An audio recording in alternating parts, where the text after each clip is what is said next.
Hi everyone, my name is Marco Hernandez, mine is Marco or Marco, and welcome back. As you can see, I have a new setup here with a new mic. That is because just to better record my voice, I was using these DJI mics originally that I would take when I go out in the field and cover events. So I think I'll reserve that mic for those type of things, and then just something here so you can hear me better when I do more of these sit downs and just talking about my thoughts and things, and also for future podcasts. So I have more on that coming soon, and I'm excited to unveil what I'm working on. Um, so I wanted to speak about my thoughts on Destiny 2 coming to an end. This is a supplementary video to my article published on my Substack. You can read it by going to the link in the description below. And so, for those who don't know, Bungie had announced on May 21st that they'll be concluding development on Destiny 2, with its last update coming June 9th. And since then, it was reported that Destiny 3 is not in development. There will be layoffs at Bungie, and that was reported by Paul Tassi at Forbes and Jason Schreier at Bloomberg. And then fans of the community have been, it's been a very difficult time for them. So a lot of them have responded to that announcement with a petition for Destiny 3, which now has over 300,000 signatures. And they're also organizing a mass player movement where many fans of the community will be jumping into the game on June 9th when the last update comes around. And so in my article, I wrote that the franchise is not exactly dead, considering Destiny Rising still exists, which is the mobile game that NetEase Games is developing independently from Bungie. And nothing on there and about ending development on that side, in conjunction with Destiny 2's conclusion. The actual title is gone, though. The flagship title that Bungie had created, they're the ones leading the ship, right? That is no longer the case. And so it makes sense that a lot of people feel worried and not knowing necessarily where the franchise may be going from here because of that. So I just wanted to talk about my thoughts about it all. It's really devastating to see this game go. The news was incredibly shocking when I first saw it. And sure, the game wasn't in the best state at that time when it was announced, but I mean, with Bungie and their track record with Destiny, sure, there's a lot of moments where their content maybe not be up to par in terms of like maybe its activities, the quality, or maybe like the story. Looking at you, Lightfall. But despite that, right, I think Bungie has proven that Destiny 2 is a game that is really special. Like, it's a game where there's a lot to do, a lot to look up to, a lot to just interact with in the game and with other fellow Guardians. And its activities, such as like the raids and the endgame activities, are something very unique to this game, and nothing really like it. So it's definitely a truly special game, even beyond my own thoughts on it and my experiences. And some other folks have, been there with the Destiny franchise since the beginning, and that was 12 years ago. So that's quite the time. And I mean, I was there, but I mentioned in my article I was there in the beginning in the beta, but I didn't have the opportunity to play after that. But yeah, no, I remember I first mentioned Destiny 2 on my personal essay video about what video games mean to me after 19 years of playing. I mentioned that this game is, playing it made me feel recognized as a gamer, similar to what Marvel's Capcom made me feel, and especially being around with other people that are representing themselves through that same kind of recognition. Most especially through like customization and cosmetics. That was something I was really into within this game. I feel like fashion was the end game for me. So seeing what other players make up with their Guardian is always very intriguing. It's like you could sort of see a sort of representation of that person through the character. Of course, in a very fantasy way, knowing that this game is set in, like, in a sci-fi setting, but it's still like a lens into maybe that person. Something about this game felt different, and something about this game felt special. And I think that really stems from the very beginning of the type of impression this game made on everyone, including myself. So, like I mentioned, I first played this game in the beta back in 2014, and I remember seeing the title screen, and then the music playing in, and then moving into the character select screen felt very, very important. You know, it felt like I was entering a game that knew what it was, knew what it was trying to present, and really landed that impression really well. It definitely felt awe inspiring and comfortable, and also otherworldly at the same time. I'll definitely show a small portion of it, of the title screen, and then going into the character select screen, so you have an idea of what this looks like. But it definitely felt very impactful to me.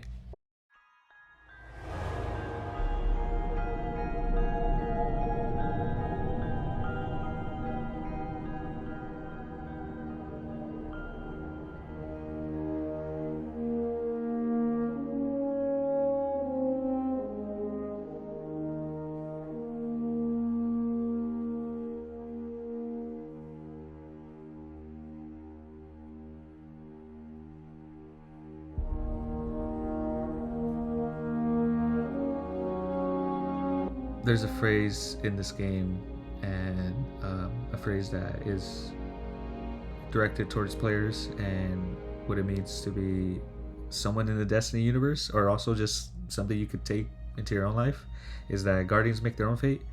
We make our own decisions. And so this game really presented that through its presentation of what class you want to be. I mean, that was the first choice of your fate, right? It felt like all roads had led to this. Everything that all my efforts have gone into have brought me here and decided and made me choose who I want to be in this game.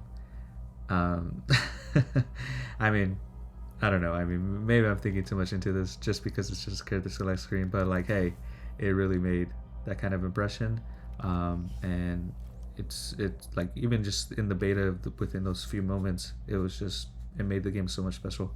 And then in middle school, which is when I was playing the beta, I would, I of course, betas are only limited for a time. So once the beta ended, I no longer had access to the game. And then when the game released, I couldn't get the game myself because I was in middle school. I had no money for myself. I come from an immigrant household, so it was definitely difficult to get my parents to buy me a game, any video game really. So I didn't count on having this game anytime soon, unfortunately. So I was like, okay, well, I'll just keep tabs of it via YouTube. I would watch reviews on it. I would watch some gameplays, and most definitely a review that comes to mind immediately about this game that I remember very vividly is Angry Joe's angry review on the game. Angry Joe is he's a video game reviewer, reviews a tons of games, and his like presentation is that he's well, he's not necessarily mad at every game, but if the game is not good, he then gets mad and presents it through his work. But yeah, no, it's when I saw his review, it was actually kind of funny because I didn't understand his score. I didn't know necessarily where he was coming from about the game, and obviously that's because I didn't play it. I didn't play the full game, so I can't even tell you. I can't even say myself how that game went about. But funny enough, I would say that the reviews, and not even just his reviews, but a lot of like criticism, or just a lot of things that were coming about the game that weren't good, like the storyline and all that. I wouldn't say it left me less excited or even less interested on the franchise or on the game. I mean, it actually did the opposite. I think I was like more intrigued about it because I was like, oh, I remember playing the beta and it was like really cool. What do you mean that this game is actually not that good? And so I always just had that. I was always just curious about it. Like, why was this game not reviewed well? And so I think maybe that played part in the intrigue of this game, where I never got to play it myself, so I can't say how the game really was. And even to this day, I have not played the original Destiny. I have not gotten around to it. Well, I'll get into it, but Destiny 2 was the game I played out of the franchise, and that's the game I played the most in. But yeah, no, like I kept following up with the game, right, with the Taken King's expansion. Definitely that when I saw that, it was like, whoa, like they're expanding on the powers of this game. Like I thought that was very cool. Definitely what sparked my interest in the beta a lot was the fact that you have like a lot of abilities, and they're all unique to each class. And then like now they're adding even more to it through this expansion. I was like, oh, like I wish I was in this game so I could like start building my way and acquiring these different abilities or getting to use these different play styles because of it. Um, and then this for sure, same kind of impression led into Destiny 2. I did not get around to playing the beta though for that game. But definitely an instance about Destiny 2 was that when Forsaken rolled out, I would see like the marketing for it. What for sure, I mean, it was something they were pushing for through the marketing was like Kate's death, and and then like that being kind of like the hook of the expansion here. Um, and I'll say that in terms of this though, in terms of like Bungie's marketing on that, I mean, sure that was what the story had led to, and they wanted to use that as the way to promote this expansion. But when I saw that, I was like, why would they kill Cade? Based off all the reviews and all the stuff I'd hear about Destiny, the first one, and then part of Destiny 2 was that Cade was the best part. He was the best part of the game, and it was just like, why did they get rid of this guy when a lot of people liked him? So I mean, I guess that even played further into the intrigue of it. I was just like, why would they get rid of him? And I was also wondering like how, who took him out, because I didn't necessarily know the characters neither. And then leading into Destiny 2 becoming free to play in 2019. I think it was, I don't know if it was when Shadowkey dropped or sometime after, but it was like around that time frame. And that game had a ton of content to catch up on. It had, from what I remember, the Curse of Osiris, Warmind. I don't know if Forsaken was free as well, but I know it had Warmind and Curse of Osiris, and then obviously the base game. And so I was like, oh, this is my opportunity to catch up and like grind and then get involved with the game. So this was like, I was still in high school, so I know I was gonna get Shadowkey, but at least I knew there's all this free content for me to play. So that's when like I finally dived into the game and sunk in a lot of time. And then I kept playing it since then. Then leading it to 2020 when COVID happened, and then Be Online was the expansion during that time. For sure, that window is like where I was playing a lot of Destiny 2. And I mean, it makes sense. I mean, we're all just quarantined, right? So I was playing the game a lot. But a content drop during that time that I think was peak Destiny 2 to me was a Season of the Chosen.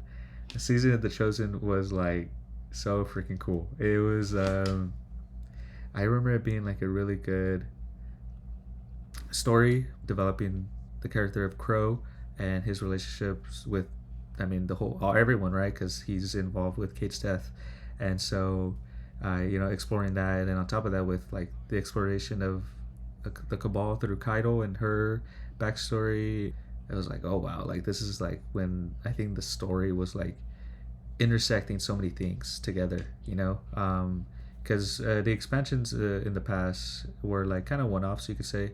I think Forsaken was for sure like a grand event, so I mean, rightfully so that it was that was the main focus. But Curse of Osiris and Warmind, it was just like, oh, and I think people have described it as like the villain of the week type of thing, and yeah, I mean, it felt like that too.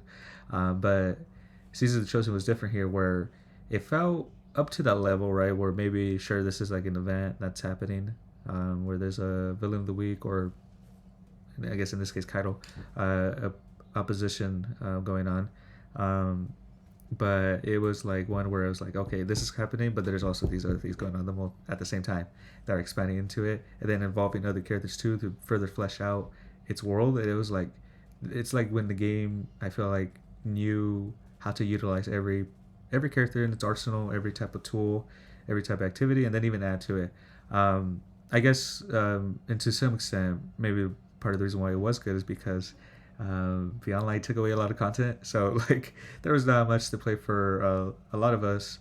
And so when Season of Chosen came out, like there was a good amount of content. I mean, it was just like from the exotic mission to the strike to the activities, battlegrounds, which is honestly probably still my favorite activity in this game, to be quite honest with you.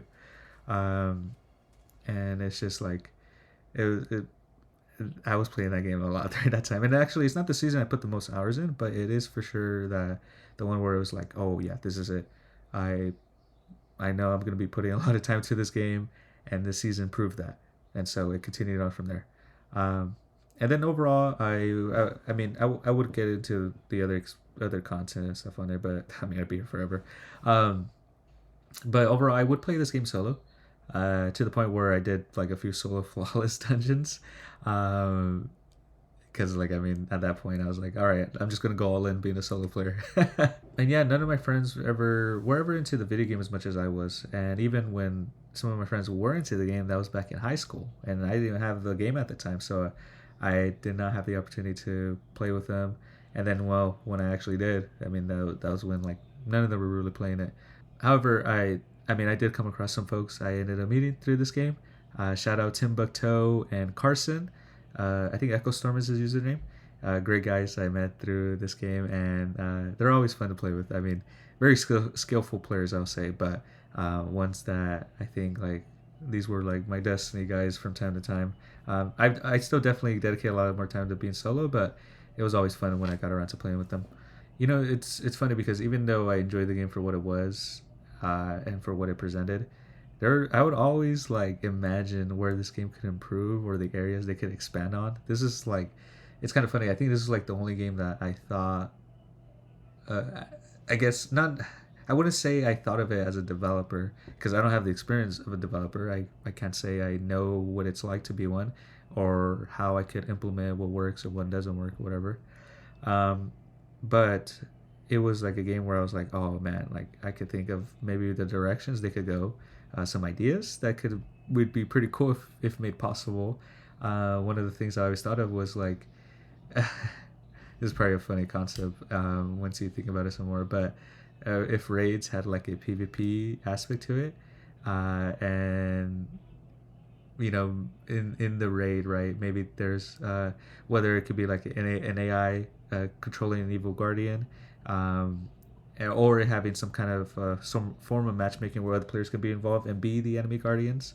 But yeah, essentially like a raid where you know, you're going in with six players, but then the actual raid bosses are guardians or other players. And I always thought like maybe the opposing guardian, whether it be the AI combat or the other player, can hinder you in your raid mechanics or just your groove as a team.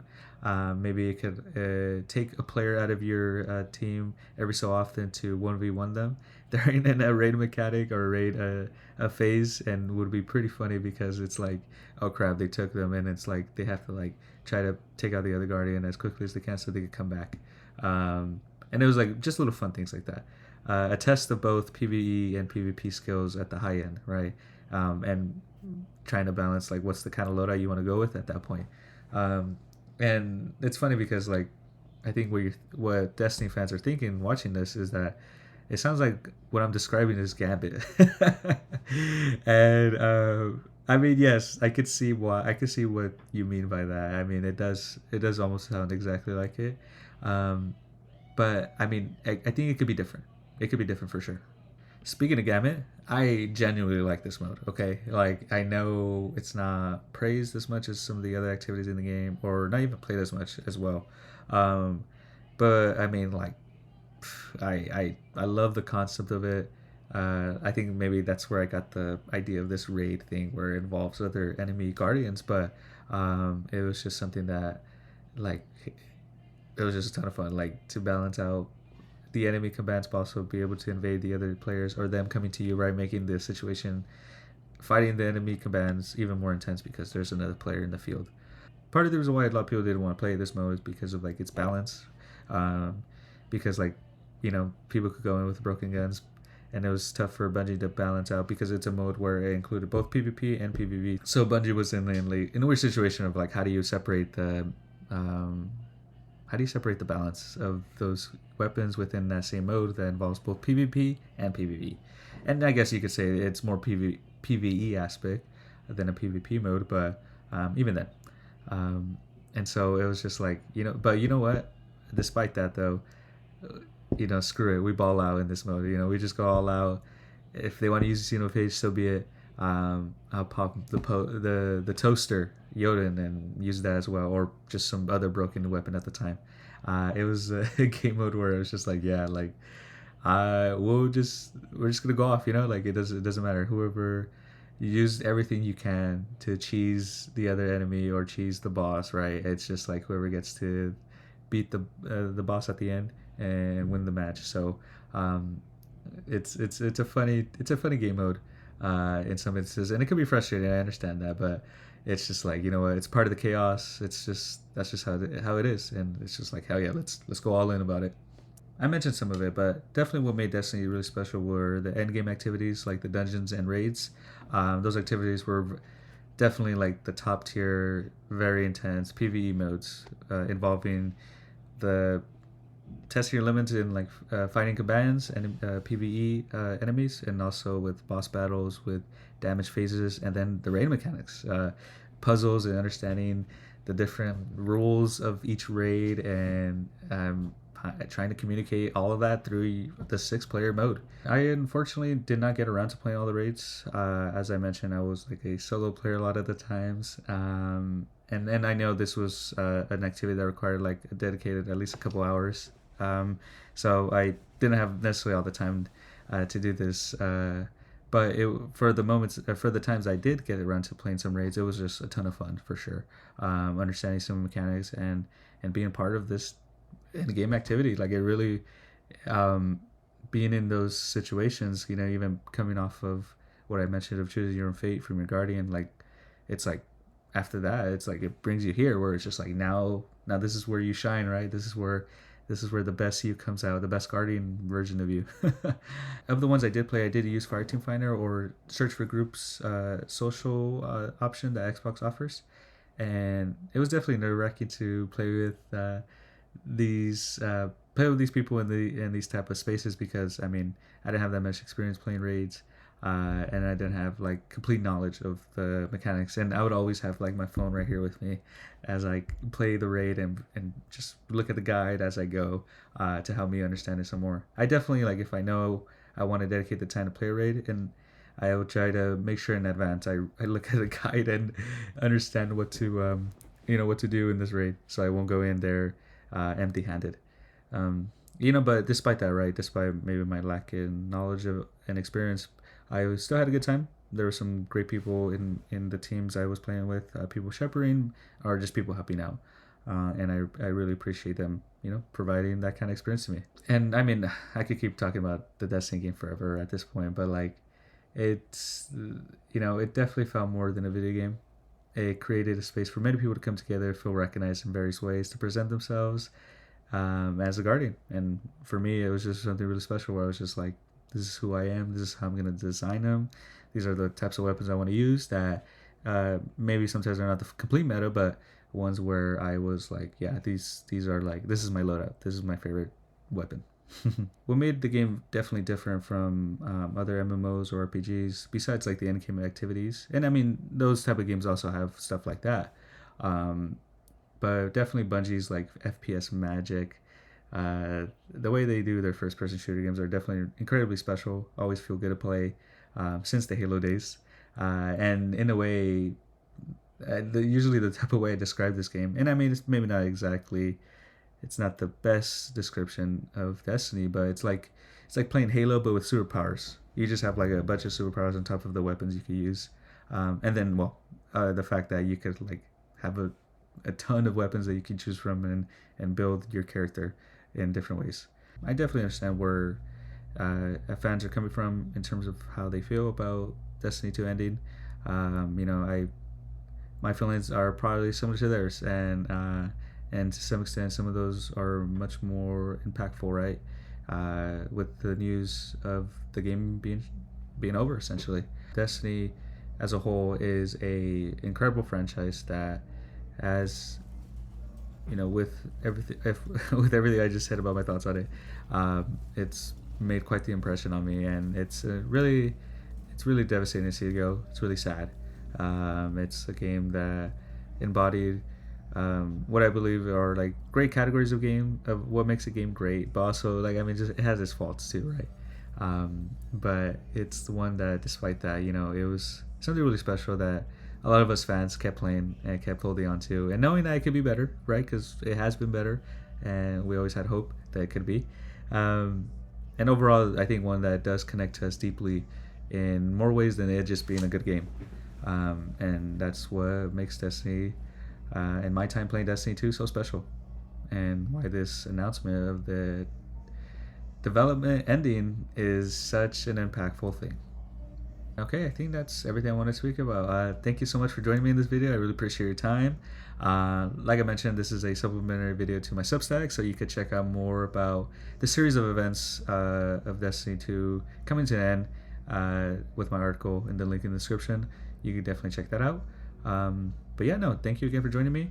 If you're interested in following more of my work, I'll have my links to my social media below, and you can be updated about when some new story or videos out. But yeah, no, thank you again. Thank you so much for your time. Please take care, and I'll see you next time. Bye.